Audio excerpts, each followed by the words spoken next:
Hey Zardus. Hey Adam. Hello everyone out there. Should we do a clap to sync everything up? We don't need a clap, we're in the same place. And I bet even if we tried it, we couldn't actually clap at the same time. All right, you're right. Do you want to? Because we've tried this before, and you would clap on 3 instead of 1, 2, 3, and then clap. No, you're gonna mess this up on purpose. I can already see with that look in your eye. You guys at home maybe can't see this, but he gets this like twinkle in his eye that it doesn't come across in the camera. I don't know. It's 4K camera, man. And we have so many lights. So many lights. Yeah, it's like a light show in here. Hey everyone out there, this is CTF Radio. We're very excited to be back here to be talking with you all. Sorry it's been a long time, and we actually have, I think good reasons for that. Yeah. But, it's something we're going to get into today. So would you like to share maybe the best news for us? Maybe, of course, there's people out there that are crying about this news. That's right. Maybe they're celebrating, maybe they're burning our images in effigy. Yeah, we took the CTF world by storm. That's a good way to phrase it. Dragged them through the storm for 4 years, and now the storm is over. The storm is over? What does that mean? The storm is over. It means that the order... The storm? The storm, yeah. The order has retired. Woo. It was pretty emotional, right? Like announcing that as the game was slightly melting in the beginning there, but everything went pretty good. So of course, DEF CON organizers they go for a number of years, right? Anywhere from 3 to 5. Why is that? Well, how come it's not like you just don't do this? Why haven't there been organizers for like a decade? Yeah, it's basically an enormous amount. Especially because I think, the other thing to think about, right, is there are, like, UCSB is put on the ICTF since, I think, 2002, right? Yeah. Plaid has been doing Plaid CTF, PPP has been doing Plaid CTF for a long time. Yeah. So there's one subtlety is that DEF CON is 2 CTFs. Right, there's DEF CON Quals and then DEF CON Finals, and both have different demands, right?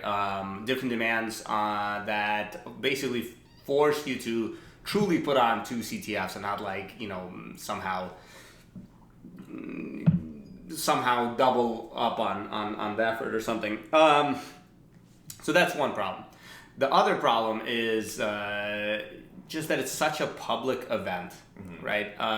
Everybody plays DEF CON Quals. DEF CON Quals is one of the few CTFs like tweeted out by DEF CON to millions of followers, and then you had thousands and thousands and thousands of teams streaming in, and you have to try to figure out how to make a CTF that's approachable to all of them, enjoyable for the top hackers out there. And I think we actually have a calculation. I believe it's roughly...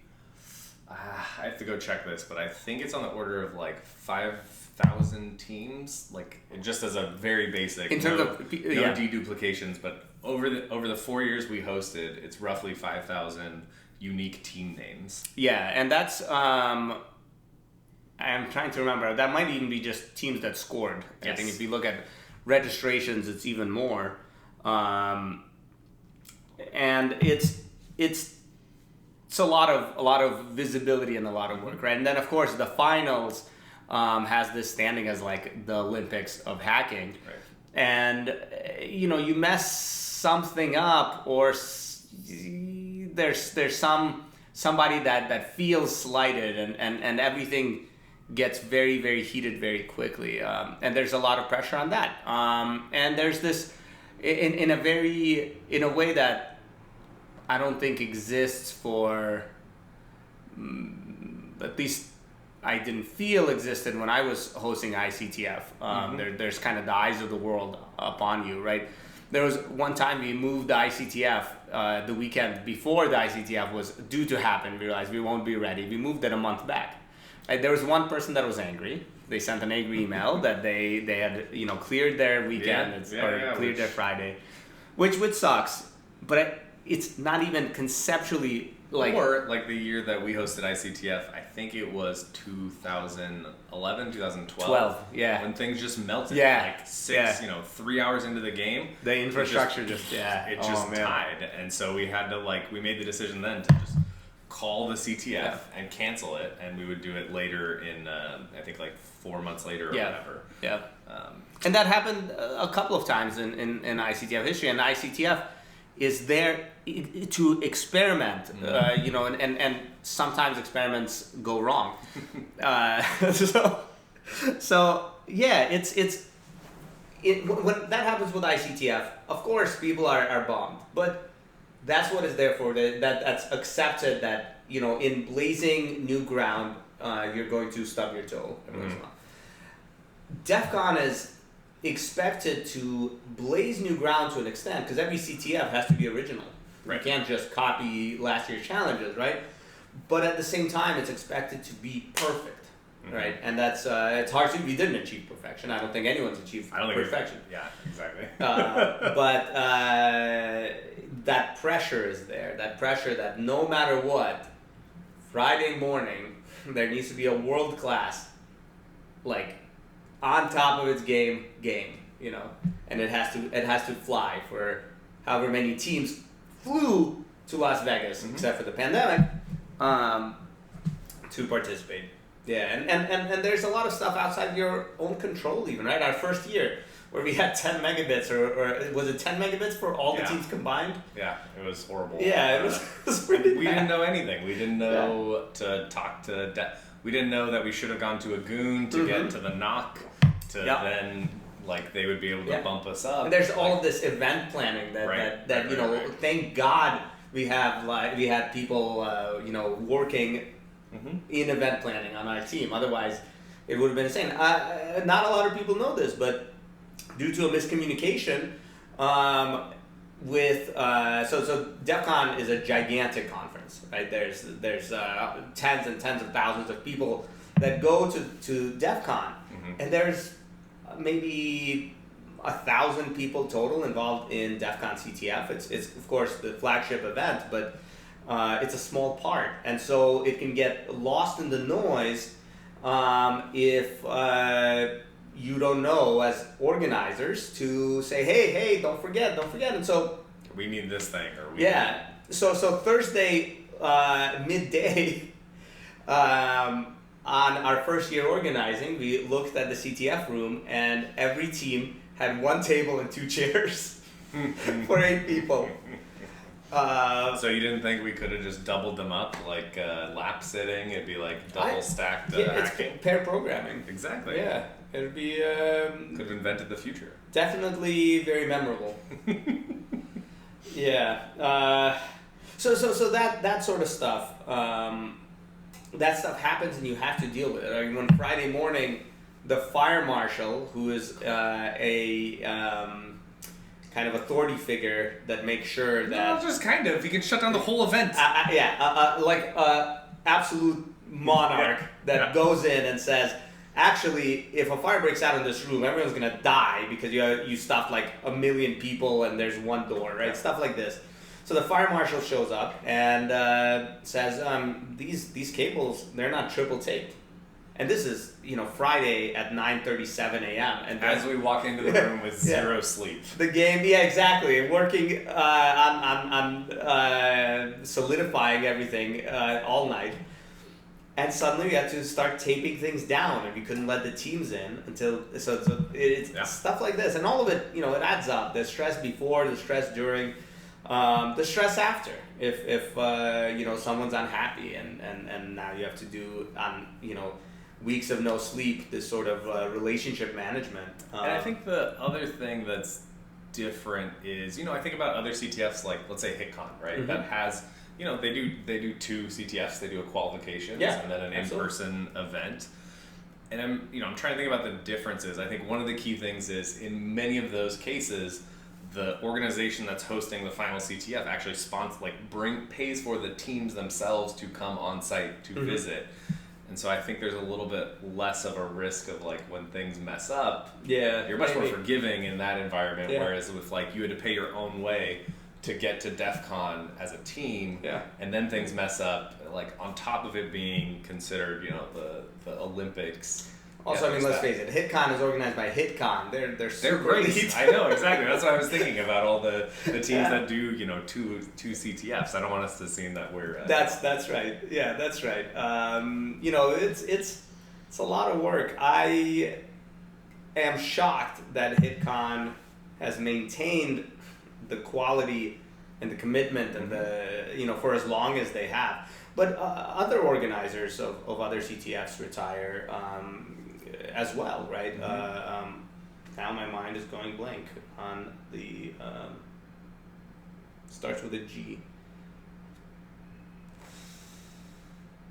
This is going to drive me insane. Yeah, I'm not going to cut it either, so we'll just stay here until you figure it out. Just an hour of me staring at Jan while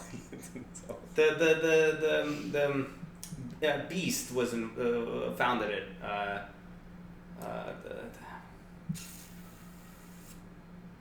You can just talk about in Korea. Anyways, a major Korean CTF. I can't believe my mind went blank. But that's because it, maybe 4 or 5 years ago, it changed organizers because it had been going for some amount of time and the organizers were done. Right? You have to move on.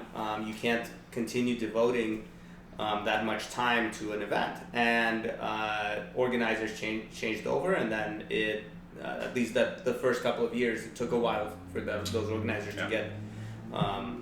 which we're very familiar with. Yeah, which a phenomenon we're very familiar with. Takes a little while to hit your stride. And the reality is, the way that these competitions are set up, right? DEF CON Quals happens in spring, late spring. DEF CON Finals happens in late summer. So all of spring, you are dedicated working on DEF CON Quals. Half of winter and all of spring. Then all of summer, it's a mad rush. It's a pressure cooker of DEF CON Finals. And it's not just that you have to work on DEF CON Finals. All of summer is literally 100% spent on DEF CON Final stuff. All of your family time, all of your work obligations get put on the back burner. So then DEF CON happens in August. You come back, and for us, the semester starts a couple of weeks right later. after. Sometimes it's like the next week. Absolutely, This year we happened to have like the start of the semester faculty meetings right after, and it was just... So you have 1 week to relax, and then it's back into the fire, but on top of the semester starting and classes starting up and having to teach, et cetera, on top of that, you have an entire, not just a summer's worth of work that you've put off, but a summer's and a spring's worth of work that you put off, because spring, of course, is also lost. Well, of course, it's the 100% thing that actually happens is quals. you just drop a bunch of balls in spring that never end up that never done. get picked up. Yeah, exactly. And so it's just I mean, I wouldn't change it. Like our DEF CON experience, it's amazing being able to look back and say, hey, we did this. But oh man, that is tough, and it's and a lot of sacrifices have to be made, right? Family vacations over the summer that you just can't go to because, hey, DEF CON is in 2 weeks and we're in a critical position, and I didn't go to a family wedding like a week. I think it was the week before. Yeah, when we were when we first went to Vegas, all of us to meet there first, and it's just like I was like, hey, I'm sorry, I just can't. I just can't take that time at this moment. Like, it's so critical. It's that critical moment when everything starts to gel together. Exactly. It's quite a commitment, but because ideally, so the order of the Overflow has retired, that means a new organizer has to rise up and carry on that mantle, right? So we don't want to scare them away. You mean we've just been ranting? Because all we've been ranting long about how difficult it is. So what I would like to think about, can we identify like the awesome, rewarding parts of hosting DEF CON? Yeah, I mean, there's definitely. There's the prestige, right? Like you are in some way. That's a double-edged. It's a double-edged. Yeah, for sure. You can easily make or I think you can easily make or break a reputation. That's right. That's right. There's the prestige if you succeed, I guess. Or even like people know your challenges, right? I think that's the cool thing. and you can kind of help, in some sense, and we even, thought about this from the start, is what do we think CTF should be like? So actually, since I've been thinking about, the early days or whatever, right? I mean, many of my early challenges were trying to explore, hey, what is what I always found annoying is, I still find annoying, is the siloing we do in CTF of this is a pwn challenge, this is a web challenge, and I expect it to be like that. And or this is a crypto challenge, and if ever there's any reversing involved in a crypto challenge, people lose their effing minds. Yeah. Which, guess what? When you have to analyze a crypto algorithm, it's not going to be embedded in a piece of firmware. It's not going to be in a Python script. It's in a freaking a piece of firmware or embedded in a binary. And so that's kind of what I try to do with some of my early challenges, was exploring the barrier between styles, and that led to a lot of the early stuff of mixing web with binaries, and so it's not just one, it's really the combination of the others. And you did the same thing with your machine learning challenges. Yeah, the machine learning, I mean, especially this year, I had a machine learning crypto, right? Blend that I think worked out as a blend. I think it hit the spot of a lot of teams solved it in the machine learning way, and I think one team that I know of solved it purely in a crypto way. That was awesome, because they just, they knew crypto. They treated the ML as a black box. They just analyzed the ML crypto algorithm. Yeah, and then other teams knew ML, or at least the players and that worked out. That was super cool. But it's definitely a difficult pitch, these sort of mixed genre challenges. Yeah, you're taking a risk. I mean, that's kind of the thing. If you do basically exactly what the old organizers did, or your last game, it's going to be, you already know kind of what that's going to be. And actually, you probably know it'll be better because you did it before. You'll probably be better at it. Yeah. So trying to take new swings with when we added, I guess, King of the Hill to DEF CON, it's been done before, but it hadn't been done in DEF CON before, right? Yeah. Or an ML styles of challenges. You definitely run some risk there of running aground, but that's kind of, I mean, our whole DEF CON experience was a reflection of who we and our team are, right? Yeah, it's that, and it's also a reflection of our learning process too, right? I wanted to make ML challenges because one, I felt that ML is an emerging field that security of which is going to be more and more critical, and I wanted to explore that through CTF. But two, I wanted to learn adversarial ML, right? I don't think any single challenge taught me more. With maybe some exceptions, but Smart Crypto, that ML crypto challenge, I mean, the amount I learned making that challenge was just incredible, right? For me, especially because I'm a dumbass, man. I'm just kidding.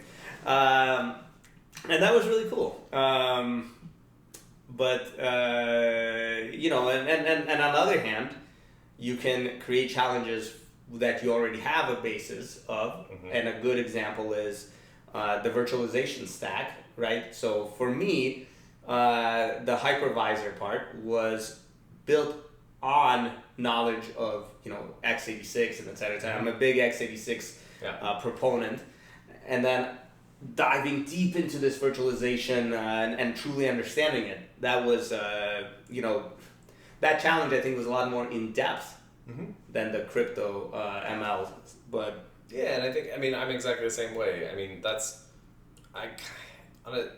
don't know if it's selfish because you're thinking about just I'm learning all this stuff out of it. I don't think that's exactly why I like the data flow machine, right? That was just I still don't even know where this idea came from. It's bugging me. It's still been bugging me for years. But reading this paper and start digging into it, and you start realizing, holy shit, this is so cool, and this is a part of computing history. And I know people don't know this, and so I saw it as a super cool way to teach, show them this other type of computation that could have happened, or the Lisp machine was about what if Lisp machines were everywhere, and so forget C. What if effing machines were running, Lisp and and selfishly it was great because I got to learn those things, right? I got to build those systems and build compilers and really for the stupid data flow machine, man. I mean, just I know the teams had to do of reversing it, looking at those crazy graphs and having to figure out what's going on. I did exactly the same thing, but I had it slightly easier because I could print out my graph. But my compiler wasn't working, my if statements and stuff. It was insane, trying to trace everything and understand why. But yeah, you learn a lot. So that's one of the benefits is you definitely learn. You can shape, I think, the CTF scene or attempt to, right? And try to say, what do you think this should be? What do you think are the good parts here that you want to take forward? What was that tweet? Is there a more iconic duo than Adam D and Weird Architectures? I know, I love it. And when we started, you were a web guy. Yeah, that's what's insane. I didn't do this on purpose. I didn't have this master plan to and I'm not even that good of a reverser. That's what's insane is I'm getting better, but it's the I don't know, it's just exploring the bounds of computation kind of took me in these weird directions. Yeah. And it was cool that DEF CON A, let me do that, and B, I think the community more or less tolerated it. I think I think people were big fans. I mean, there's always mixed responses to every challenge, right? Sure. Someone is going to go down a rabbit hole and get upset that the challenge didn't work out as they hoped. But what was really interesting to me about the ML challenges, for example, a lot of people kept saying, why ML, why ML? And then I would get these personal notes from people saying, hey, just so you know, these ML challenges finally made me feel like me and my research and my interests have a place in the CTF community. Right? And that was super cool. And I think there was something similar when I started playing, when you started playing, 2009 or so forth, right? Yeah. Crypto was a category where it was kind of some mix of steganography and random substitution ciphers, just guessing. And somewhere around 2013, maybe 2014, crypto as a field of CTF really developed into real cryptographic problems, emerging weaknesses, real crypto. And there was a time probably where I felt, at least, and probably more people felt that crypto as a CTF field in 2010 was pointless, and why even have it? Right. And and probably I kind of feel like we're in that maybe 2011, 2012 era of ML. Those first couple of steps, but I think it'll be hard to escape that. And then one thing that we didn't get to is to really dig deeper into quantum algorithms, right? There have been a couple of quantum challenges here and there.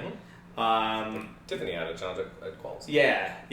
When we were involved, we were players in that game. That's right. We were characters. I remember reading through the code and being like, what the heck is going on? I was like, I know she asked that, but we are in this. And I think we were even named in functions too. Yeah. But it would have been cool to do more. Yeah, of course. Have... And this, the interesting thing, of course, is if you're not done even hosting or helping organize CTF or writing challenges, right? You can always maybe take a break for a bit. But. Yeah, for sure. But yeah, it's interesting being able to influence the direction of CTF. There was one CTF that maybe after in 2020 we introduced this concept of golf challenges, right? Where the challenges basically are scored on a threshold. How short your payload is for a given attack or something along those lines. And that threshold starts out super low. So say you need to write shellcode is an example, not a real example, but quarter byte. Exactly. You need to write shellcode that is 3 bytes long and gets you a shell or something, right? And no one can do that. And then it just slowly increases over time until the first team solves it. And so maybe it's 10 bytes, and boom, a team solves it, and it stops increasing. And now that's the difficulty level of the challenge. And we introduced that concept. Then there was a CTF like 6 or 7 months later that tweeted, "Hey, inspired by OOO's golf, we have this category." I'm like, wow, it's cool. Because the interesting thing I think that is easy to miss, because from the outside it looks like everyone in CTF has massive egos, is that everyone in CTF and everyone period suffers from imposter syndrome to a major degree, right? So we're here organizing the Olympics of CTF thinking we are massive noobs. Who the hell let us do this? Well, who would care? I think people rightly pointed out some flaws that we didn't see in this golf whole concept, right? Yeah. And it was just like we it was we thought of it, we experimented with it, so anyways. Yeah, I think the other thing with that is the speed challenges we had in the speed runs, the speed runs, right?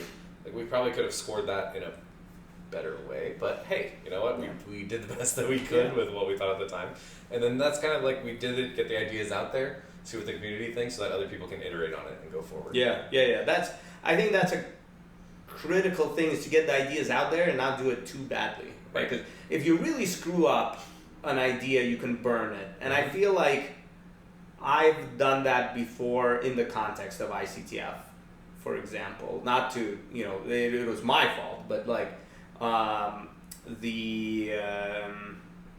year you mentioned where everything melted down, right? That was a very cool concept. This Netflow, concept that we explored again in the Dub channel, the challenge at DEF CON CTF this year. And the concept was identifying attacks from whatever artifacts at ICTF, whether it was PCAPs or Netflow information. Which I think actually then goes back to your idea about, because I think, when we started playing CTFs, there were forensic category of challenges. And it was very much, people talk about challenges being guessy now, which means you have to, it's not clear what the right path is that they want you to follow, and so you just have to try a bunch of things. And if one of the paths forward is not in your bag of tricks of things to try, you're just not going to figure it out. Yeah. And forensics was very much like that. Like, here's just a file system. Like, oh God, okay. So then you have to look through the file system. One file will be slightly different. Maybe that's a QCOW image. You mount that. It's another file system. Inside there's a bzip. You unbzip that, and the first letter of all the files in some directory, although there's an undeleted file or a deleted file that you recover, that inside there is a picture that has the flag. And so it's just hard to know the right path that you're going on there. So this is actually was a way to get forensics, which is an important, that's the crazy thing, is forensic analysis is an incredibly important part of security and cybersecurity.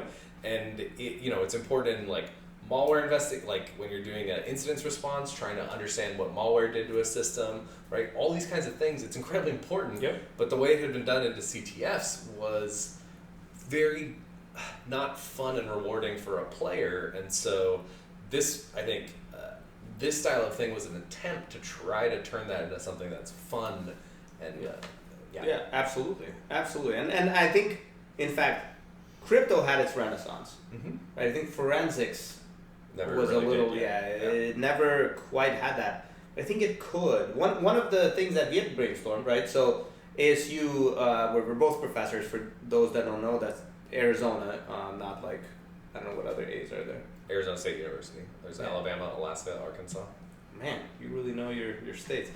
I had, there's the chant that you learned in middle school. Yeah, that's what I was doing. Oh, really? Those are the A's. That's the start of it. That's how I knew it, man. That's not like I memorized state names. But I did it with that song. I did sit down and write out all the states I knew as a dare once. I only got 49. Failed. Wow. You know which one I missed? Delaware. No, I got that. You guessed. No, Arizona. Yeah, exactly. Then Nebraska. Oh. Felt, but I had now I have friends in Nebraska. Anyways, it doesn't matter. Arizona State University has a bunch of cybersecurity classes. Like we have the crazy hacking courses. We have vulnerability research for finding the bugs. We have crypto, et cetera, et cetera. We have a forensics course.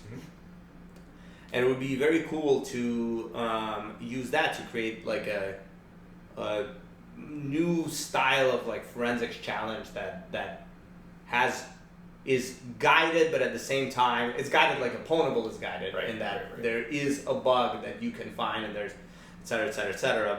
But at the same time really tries to flex those forensics muscles. Yeah. It's not something that I've seen a lot. There have been. I mean, there are good forensics challenges here there. Chicken and the egg problem, like you said, with the ML people, right? It's like there are people who do forensics. Probably if they do a CTF, they're like, "What is this?" Like, there's no they can't. There's not their challenge that exercises their skills, right? So I think that's part of it. And then there's nobody in the community who wants to then develop a forensic style of because that no one likes it. Exactly. Yeah, that's an interesting thing, and I wonder how crypto kind of burst past it. I think part of it is Hellman and LCDC. Or like what Orange did with web challenges, right? Of like, I remember the first time I saw one of Orange's challenges that had source code. It like blew my mind. Yeah. Because it used to be web challenges were you had access to the website, and then you just you test every parameter with every possible thing, and you try to find something, and then maybe there were a few more steps after that, but that's what a web challenge was. Yeah. And then so even thinking about it in a different way, we're like, no, what if we gave you the source code and you still had to find the bug? It was like mind blown. Yeah. And I think that's the key thing, is that you kind of hit the nail on the head there. Maybe it's you need an audience. Mm-hmm. Maybe that's where doing it in the context of the class, developing like a forced audience. Yeah, that's that is true. That's how Pone College arose, right? To be a captive audience, and was refined on this captive audience over and over and over. It's an interesting.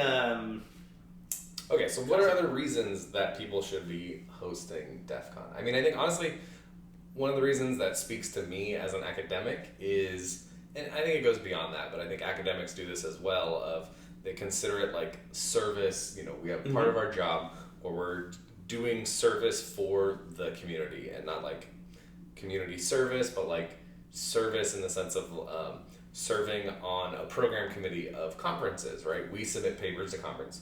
Every time you submit a paper, it gets anywhere from 2 to 5 reviews. Yeah. Right. So every time you submit a paper, at the worst case, 5 people had to do work, read that paper, write a review. And so by serving on these program committees, you then read papers, and you may read 5 to 20 papers for a conference. And it's kind of, you can see it as a way of giving back. And I honestly think that actually drove our decision making when we were thinking about applying, right? Part of the way that you convinced me was like, it's our time. Like we've been playing in DEF CON CTF since 2008. Like now this should be our time to give back to the community, right? Because somebody got to host it, right? Yeah. Do we really want this thing to die? No. Yeah, when Legit BS retired, I was talking to one of the previous organizers, and I asked, like, should I really submit a proposal? They said, yeah, we need somebody who loves this game to keep it going, right? And then I think it's very easy for these things to fall apart. Mm-hmm. And I think there are cases where, organizers tire out. They try to pass on the baton, but no one is there, and it goes away. Right. I think sometimes people can keep going, right? ICTF has been going, but if you think about ICTF, the graduate students in the lab cycle out. It's the people that hosted ICTF when we were hosting ICTF, they're all gone. Yeah. There's a new generation, and that's great because they have the energy. Wait, are you saying it's just not Giovanni just doing it by itself? Writing every challenge. Yeah. Exactly. It's so it's important to tackle this challenge for the good of the community, right? So you love the CTF community, you like playing CTFs, you like a coherent CTF scene, not just a collection of events, but an actual story arc. How people talk about like a season, like a sports, a season, and that's actually how people think about CTFs, is it ends with DEF CON CTF. Yeah. And that's the end of the season. And then after there, you gear up and you start playing more CTFs for the next season. Yeah, exactly. And so, someone has to do that, and it's awesome. That's one reason to do it. But that's not like a reward. I mean, there's a lot of. I was so touched, and I'm upset. I think the reward is being the person to step up and do it. Yeah, I think that exactly. there is a good feeling there about knowing that, hey, I gave back to the community. Like, now we can look back and say, hey, we gave 4 years. It wasn't perfect, but we did everything we could to make the best game that we possibly could. Yeah. And we're proud of it. And so now it's somebody else's turn to do that. Yeah. So many people this past DEF CON month and a half ago, like, came up to me like, it's Zardus, and it's just, what is subtle and super important is organizers are neutral, right? Mm-hmm. And I never realized the value of that. When I was the captain of Shellfish, I would show up and you can be and should be friendly with everybody and hang out at the DEF CON after party and party with all of the other teams. But there was always, I don't know, it's you're Shellfish and they are some other team, right? Or whatever. But as the organizers, all the teams are suddenly equal. Right.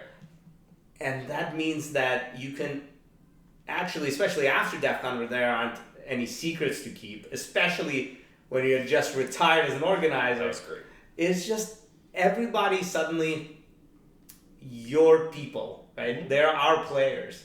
Yeah, and some of them, I mean, the crazy thing is the young players only played in our DEF CON games, which is insane to think about. Yeah, that was, to me, I would say that more than the prestige, more than whatever, made those 4 years worth it. Realizing that this entire room of people are now kind of on we have a special connection to them that is not somehow lesser than the connection to some other team, etc., etc. Right. We're all have equal capacity to be friends with all the players, which is awesome, right? Yeah, that was super cool, and it's something that I'm really bummed that two factors took away from us in prior years. One was just in our first year, for example, complete sleep deprivation. I think we slept almost not at all the entire CTF. This year wasn't so easy either. Like, I think I slept something like 8 hours the entire, from Thursday to Sunday, and you probably had something very similar. I think it's the same. But our first year was even worse, right? It was like even 0. Worse. Yeah.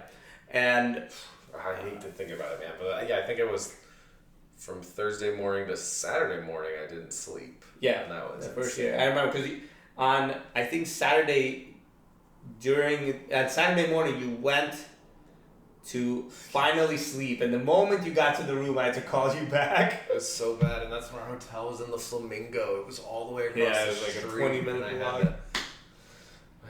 I tried to give him the SQL commands to execute over the phone. It did not work. Or the Docker command. Yeah. And then so I had to get up and go back. It did not work.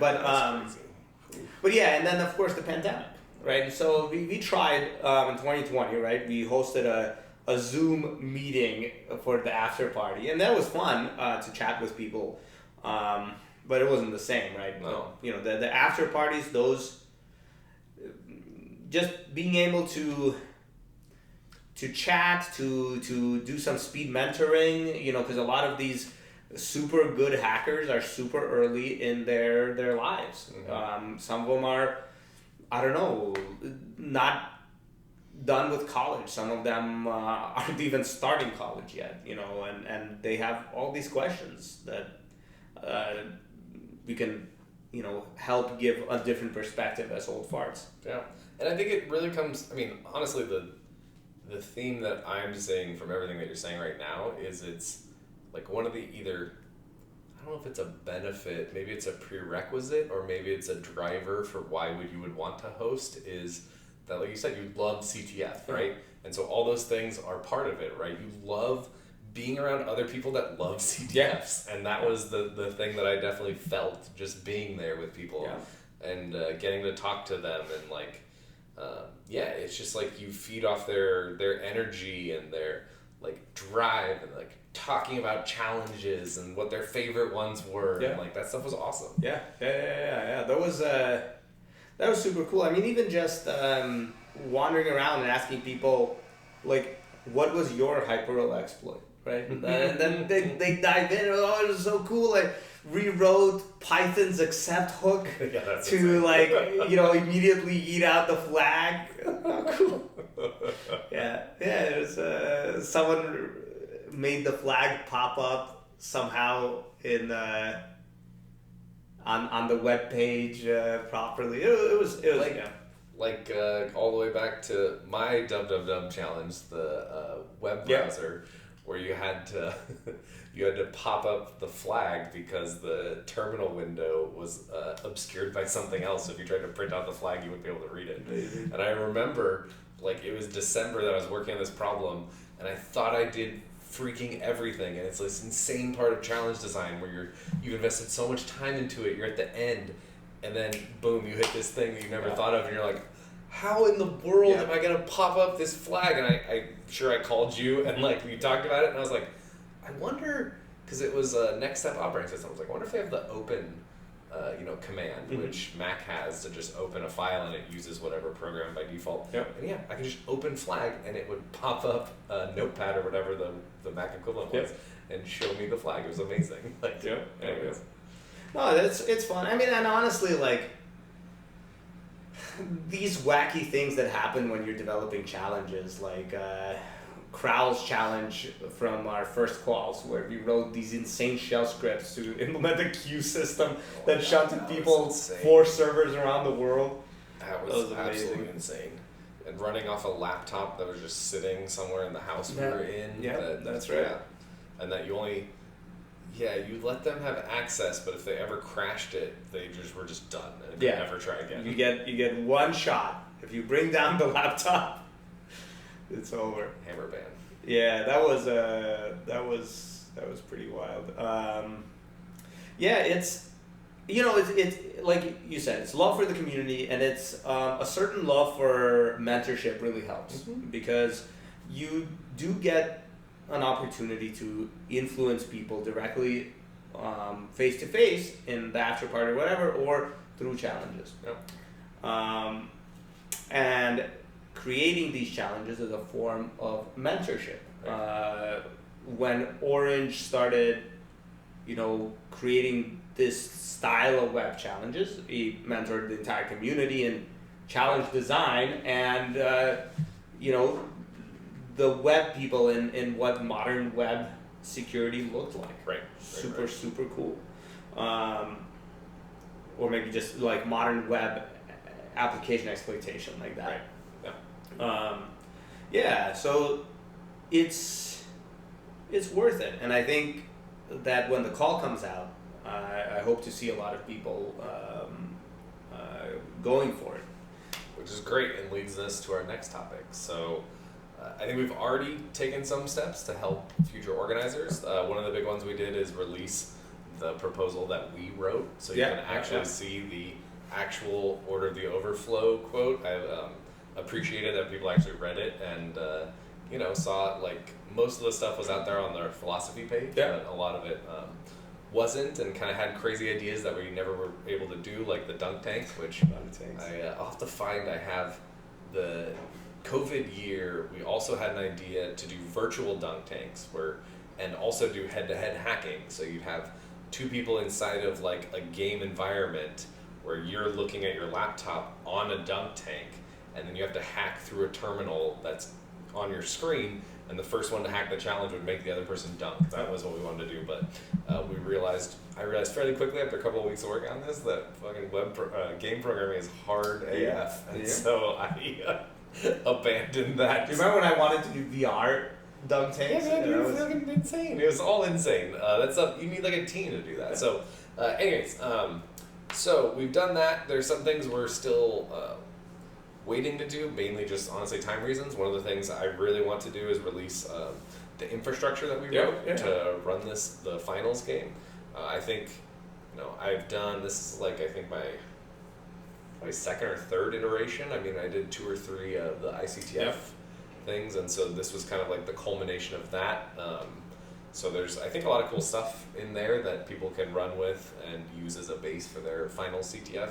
But I think so what advice do you have for the teams? Like, how can you either best prime them for success for their proposal, for their teaming to be successful?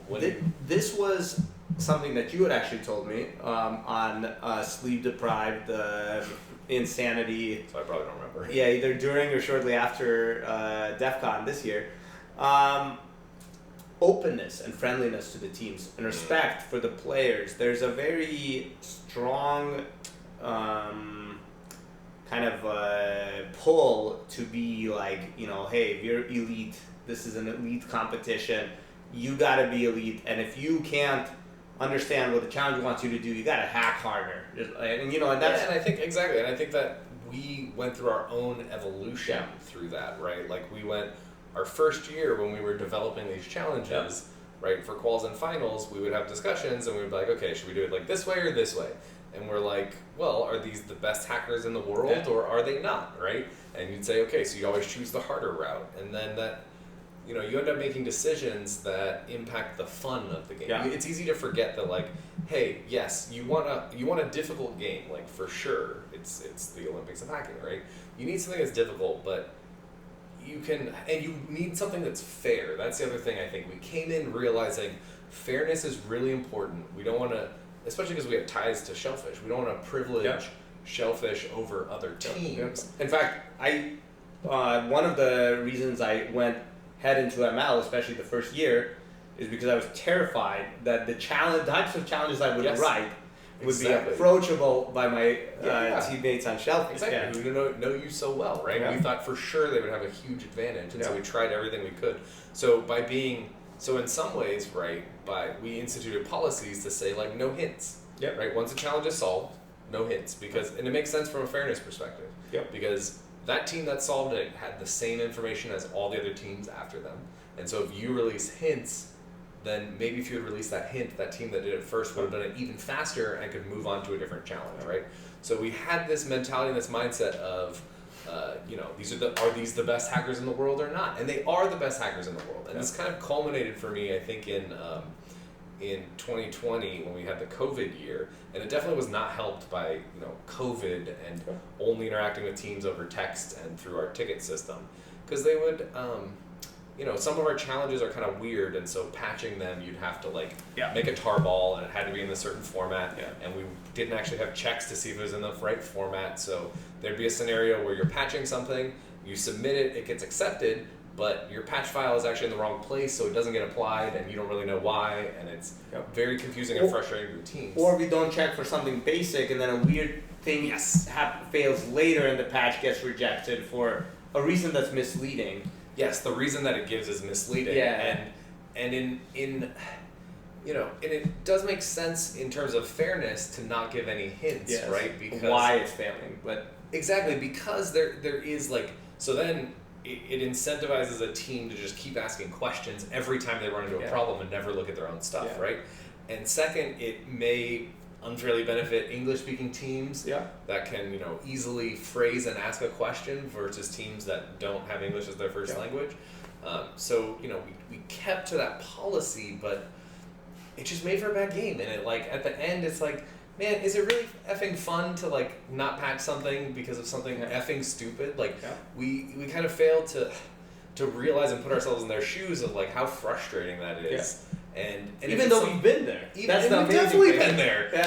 And so kind of at the end, what I realized, what Jan said after the end of those 4 years was hey, I think being transparent, being open, and being friendly is actually okay and is not at odds with fairness. Particularly, I think if you do friendly with open and transparency, you have a good mix there, right? Especially if if a team, and this is something we try to do really hard, if a team asks us a question and we answered it to them privately, we would relay that publicly. And you could even do this in your game system by having your ticket system actually be open, right? Or what happened, I think, really good this last year was we used Discord and we had a captains only channel, which we didn't have before. And so there, when teams asked a question there, we could answer it and we knew that answer would go to everyone and we didn't have to worry about it. So I'm glad you brought that up. I kind of really forgot about that. I've really changed my thinking of the game. Well, and it has effects on the game, it has effects on the players, and it has effects on the organizers in the sense your that mentality. And your mentality, and if our first year we mixed two concepts. Exactly. Because the theme was 1984. The theme of DEF CON itself. It was not our theme. That's right. We did not choose it. The theme of DEF CON, the conference, was 1985, the year after 1984. 1983. 1983. It was the year before so 1984. It's trending toward 1984, and so... Start of the authoritarian government. Exactly, and so the Order of the Overflow, the reason we have this logo... 100%. Right, is Illuminati inspired. Yeah, so this is exactly... I had the meetings with the design people, and I'm like, we're going for the 1983 theme, like 1984, we actually already had the Order of the Overflow idea, but that was like we want this to be an oppressive, bureaucratic regime, and like that's how we got this design. And we also wanted a design that we could theme every year with different colors or what that current year's theme was, but we wanted a standard kind of theme. And that's what took us there. And we leaned really heavily into that. And we leaned into it so much that we started being oppressive in person with the players when our infrastructure was getting overwhelmed by some challenge. I remember walking around and almost yelling at people. And that's not fun to the players, and it makes you feel like hosting the CTF is a chore. It's like I gotta slap these kids around again, sort of thing, And it set us off on a horrible foot for the rest of the, and then the next year when we even changed things and people didn't quite catch up. Yes, exactly. That we were no longer. And we had all those obey things during the, during the first year that we did really ingest and to go hard into the theme. Yeah. But I remember standing there and kind of seeing the little fear in the team's eyes. Yeah. And at the time thinking that was cool, but looking back, it's no, we should have just been at the start, at the captain's meeting, we should have been guys, we're doing a bit. This is this Order of the Overflow oppressive regime is a bit. We want to have a great game. Yeah. We kind of have no idea what we're doing. We probably wouldn't have said that, but we're completely overwhelmed. We're trying to do the best that we can. Yeah. We ask for your forgiveness, please, and we're going to try to do the absolute best that we can. Yeah, and I think, like you said, it started us off on this weird direction that's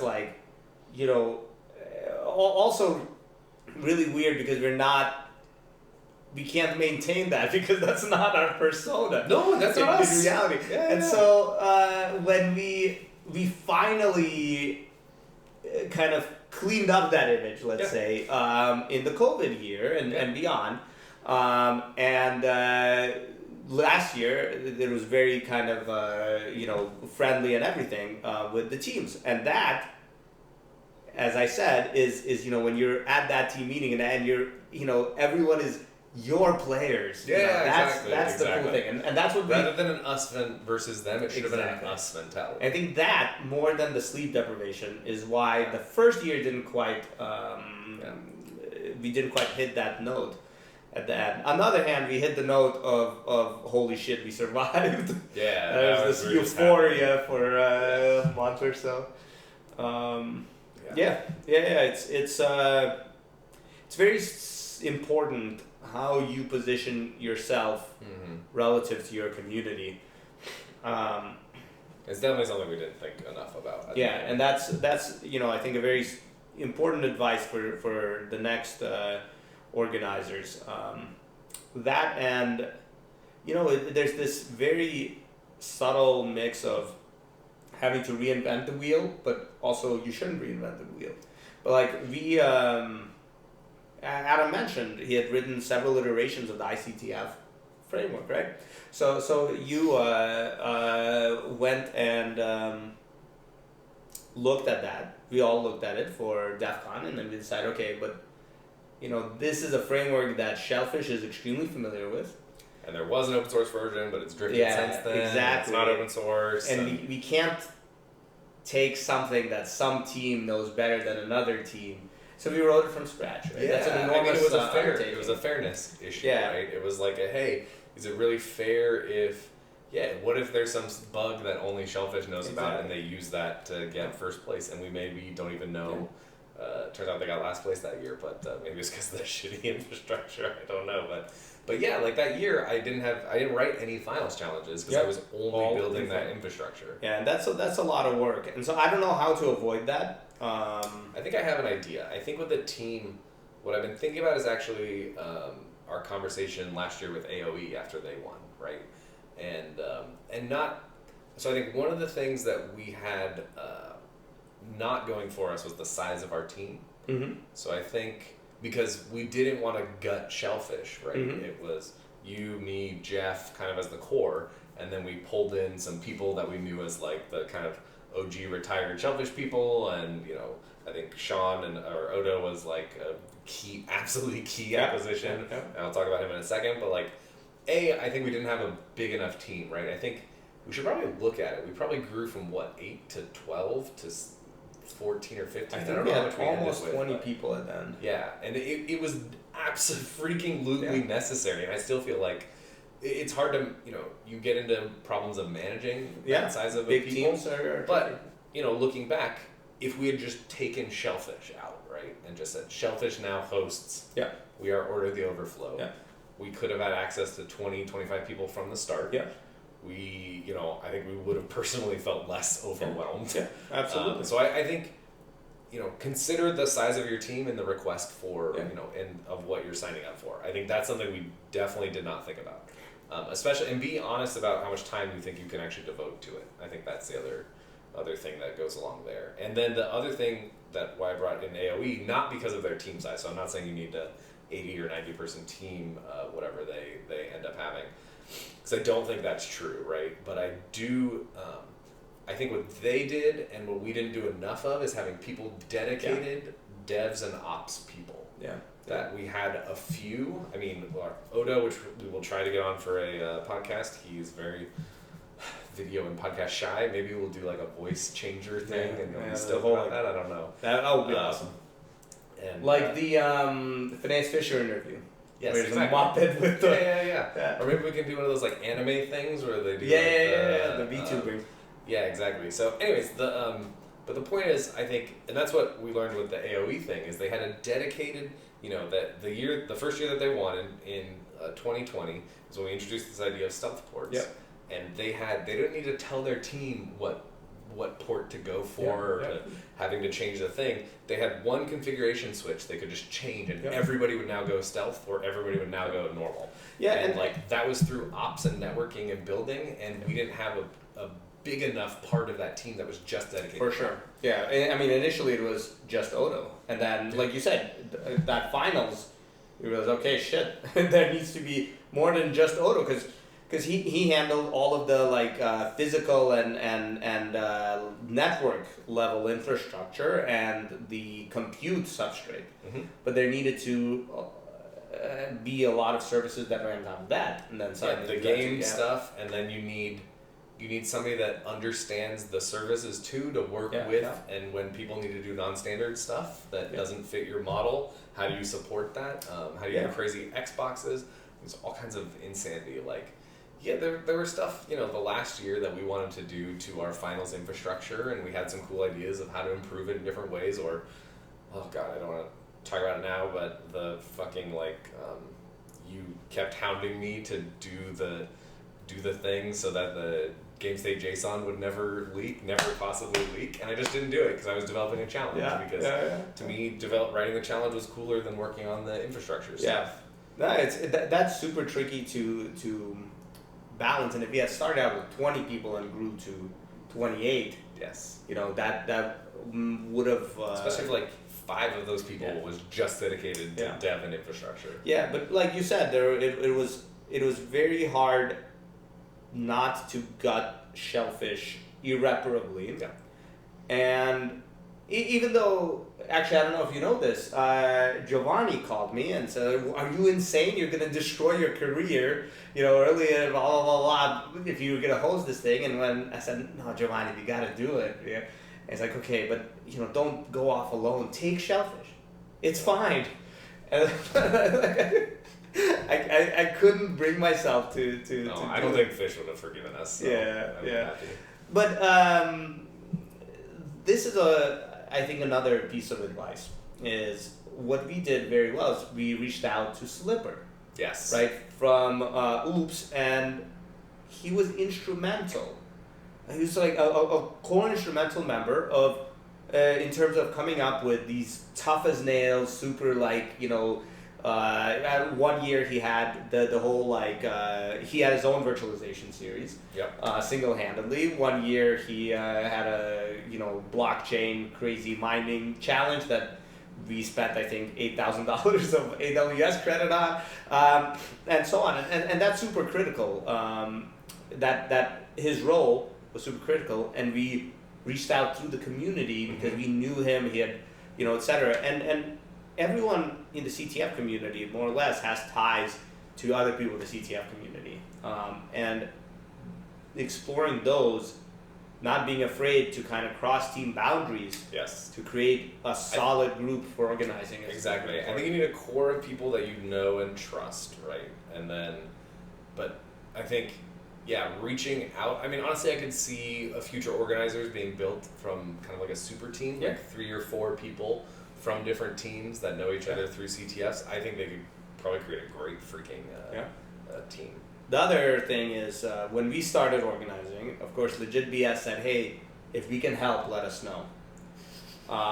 And it's not even that we consciously decided not to take them up on it. It's just easy to drop the ball. Yeah, we just never did. It's the dumbest thing we've ever done. Especially in terms of understanding how DEF CON the conference operates, stuff like that.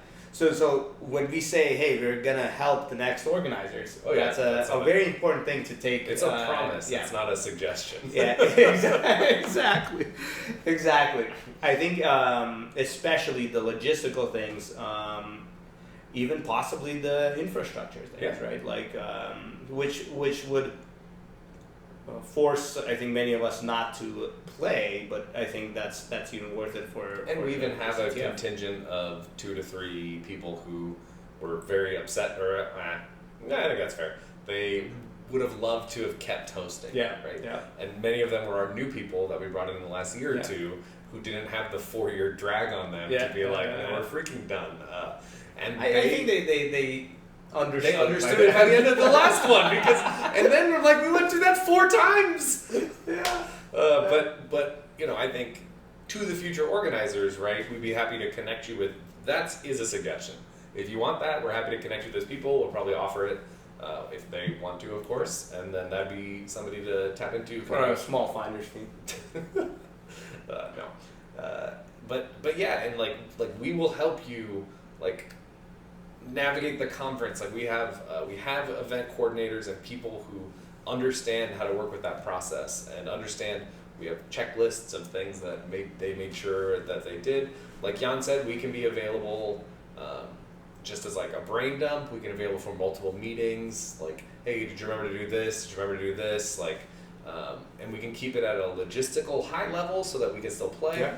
I'm very much looking forward to play, but if the team is really in need and wants advisory board or something like that, we'd be happy to actually be more involved and not play for a year to help ensure a smooth transition. Yeah, I think it's. I think we should. Yeah, we need to. This is what we're trying to do right here, right? Is to help demystify what hosting DEF CON CTF is like, so that more people are interested in doing it. Yeah, I think what an idea that we should think about is doing an episode live where people can drop in and chat about questions and answers about organizing. We could do that. I think that would be good. On that note, let's talk about CTF Radio. Yeah. So obviously, as we discussed, DEF CON eliminates our springs, eliminates our summers, or eliminated. and of course, many things suffered, including CTF Radio. So we had the season 2 premiere when, like February? Yes. Yeah. I think it was after he got vaccinated. I think it was. Probably That's right. March. That's right. Yeah. So early March was the season 2 premiere, And then long quarantine hair. Man. That's right. Yeah. And then right away, the crunch really crunched for DEF CON. Yeah. For quals. For quals. And then we tried to create an episode right after quals. Oh my god, that's right. Yeah, it's the infamous lost episode. It will Of CTF Radio. Probably never be seen again. But I brought all the recording equipment to the quals house. Yeah. So all the vaccinated individuals on OOO flew in to have an in-person host in-person quals. That's very important. It is so difficult to do it remotely. Yeah. That's what we found. We had a case where one of our fantastic people fell asleep cradling a giant pepper pillow, and we had problems with their challenge, and we kept calling them, and we could not get a hold of them. That's amazing. It was very different than when you're all in a house together, like all the previous years, and you could just go shake somebody awake when you needed them. Who the fuck is Pistachio? I was just thinking that. I was setting you up for that. That was it. So, where were we talking? What were we talking? CTF Radio. So, the lost episode. That's right. So it was right after quals. Right after quals, we did quals. I thought that quals went great. I mean, I thought it was still very tiring. Yeah, it was incredibly. I got canceled a little bit, but we don't have to talk about that here. We'll just spicy mention memes. that and go on sleep deprivation plus beans. No, what are you gonna do? And anyways, so by the end, right, we're all tired and we're like, all right, guys, we're gonna record this episode because we really liked what we did the previous, like the first season of CTF Radio when we got to interview each of the people, talk about their challenges. And so I set up the whole thing, got the camera up, got the microphone in omnidirectional mode to record that sound, and we started going, and like it was going, and people were talking, and they were introducing themselves. And I remember kind of like nodding my head a little bit, like checking the watch, being like, how much freaking longer is this thing gonna be? And then like at a certain point in it, I just had to be like, and like somebody was rambling. Yeah. I like looked around and saw all these like dead eye stares. And I think at one point I just had to be like, all right, we should just stop. Like we gotta stop, right? We've been doing, I think we did it for like 45 minutes or an hour. No, it was over an hour. Yeah, it was insane. It was just like, and people would start rambling like, and why don't you real quick introduce yourself? Like, well, I was born in a hut. Yeah, I did that. Yeah, that was pretty good. I think, and the hilarious thing is, obviously we've introduced ourselves a million times, and then it's like, oh man, yeah, it was a disastrous episode, but